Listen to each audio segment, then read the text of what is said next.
Nuova ondata di profughi nella Marca. Nella notte al Trevigiano sono stati assegnati altri 22 migranti, quota provinciale dei 180 arrivati in mattinata a Marghera in pullman da Reggio Calabria, ma prossimamente in Veneto ne giungeranno altri 360, la cui sistemazione appare piuttosto problematica anche a causa della mancata individuazione di un centro di smistamento. A dirlo è la Prefettura di Venezia, che a nome di tutte le altre si è rivolta alla Federalberghi per chiedere la disponibilità di hotel di modeste dimensioni di categoria medio-bassa, come era accaduto in passato a Conegliano. La sede di Treviso dell'associazione ha trasmesso a tutti i propri iscritti il bando con cui l'ufficio territoriale del governo cerca appunto nuove strutture, ma la categoria non sembra così propensa ad aderirvi.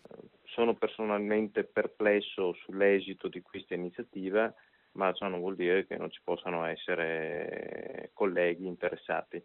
Associazioni cooperative però sono ormai allo stremo. Di più di così non è nelle nostre forze, non è nelle possibilità e comunque non può esserci che sia una concentrazione solo su poche forze, insomma bisognerebbe distribuire su più forze del territorio. Al riguardo i prefetti sottolineano che la corresponsione di 35 euro al giorno per ospite potrebbe compensare gli operatori del settore della stagione turistica non particolarmente brillante a causa delle condizioni meteorologiche, ma nelle città d'arte è proprio nelle prossime settimane che si registra il picco di turisti. I mesi di settembre-ottobre sono per le nostre zone mesi di grande occupazione o comunque di maggiore occupazione, per cui credo che difficilmente gli operatori possano trovare delle disponibilità.